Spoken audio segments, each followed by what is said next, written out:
Selamat malam Bapak Ibu, mari kita melanjutkan membaca Alkitab dan kita merenungkannya bersama-sama secara singkat. Semoga kita dalam keadaan baik-baik dan sehat-sehat selalu dekat dengan Tuhan, selalu rindu akan hadirat Tuhan. Yesus menyembuhkan hamba seorang perwira di Kapernaum. Jadi bukan perwiranya yang disembuhkan, tetapi hamba dari perwira itu. Matius 8 ayat 5. Ketika Yesus masuk ke Kapernaum, datanglah seorang perwira mendapatkan dia dan memohon kepadanya, "Tuan, hambaku terbaring di rumah sakit, di rumah karena sakit lumpuh dan ia sangat menderita." Satu hal yang kita dapat di sini, ini Tuhan memperhatikan hambanya. Atasan memperhatikan bawahannya. Bahkan ketika bawahannya itu sakit, bukannya dibuang, tetapi tuannya ini memperhatikan untuk kesehatan dari hambanya itu. Dalam kondisi lumpuh juga masih diperhatikan. Bahkan hambanya itu menderita, tuannya ini tahu. Ini seorang tuan yang luar biasa yang sangat memperhatikan bawahannya. Ayat 7. Yesus berkata kepadanya, "Aku akan datang menyembuhkannya." Ini kan kalimat biasa ya. Oke, aku akan datang menyembuhkannya. Tetapi ada jawaban yang luar biasa di ayat ke-8. Tetapi jawab perwira itu kepadanya, "Tuan, aku tidak layak menerima Tuan di dalam rumahku. Katakan saja sepatah kata, maka hambaku itu akan sembuh." Saya percaya seorang perwira ini, kan dia seorang atasan, pasti rumahnya itu bagus, tapi dia mengatakan tidak layak menerima Tuhan di dalam rumahnya. Maksudnya Tuhan Yesus tidak usah repot-repot, karena katakan saja sepatah kata, maka hambaku itu akan sembuh. Tidak usah repot-repot. Ayat ke-9 ya, mari kita lanjutkan. "Sebab aku sendiri seorang bawahan, dan di bawahku ada pula prajurit. Jika aku berkata kepada salah seorang prajurit itu, 'Pergi,' maka ia pergi. Dan kepada seorang lagi, 'Datang,' maka ia datang. Ataupun kepada hambaku, 'Kerjakan ini,' maka ia mengerjakannya." Luar biasa ya. Dia aja seorang perwira, mengatakan A, terjadi A. Mengatakan B, terjadi B. Apalagi Tuhan. Kalau Tuhan mengatakan A, pasti terjadi A.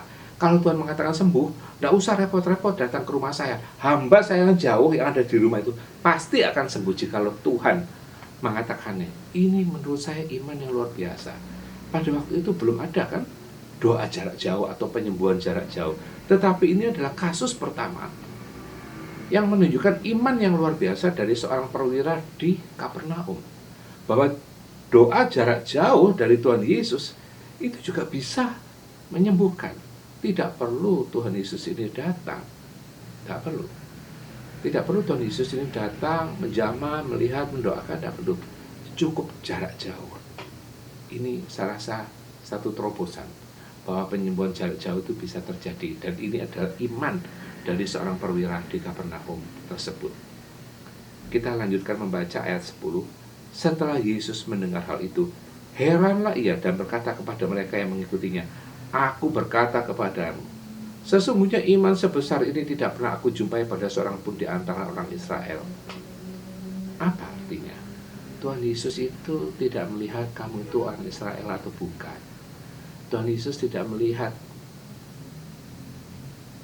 suku. Tetapi Tuhan melihat iman dari seseorang. Ayat 11.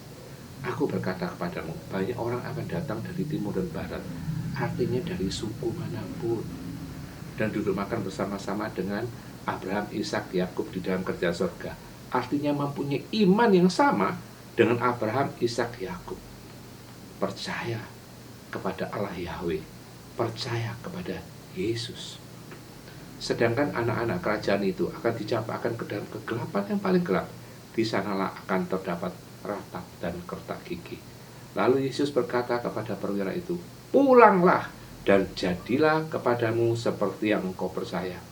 Luar biasa kan kalau Tuhan berkata kepada kita, pulanglah terjadilah sesuai dengan imanmu, terjadilah sesuai dengan perkataanmu, terjadilah sesuai dengan yang engkau percaya.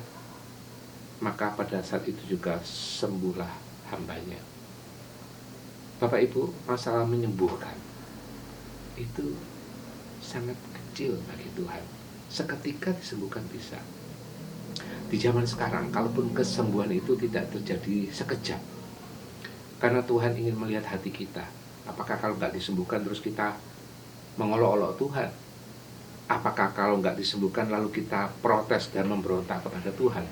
Tuhan lebih melihat hati kita untuk saat ini.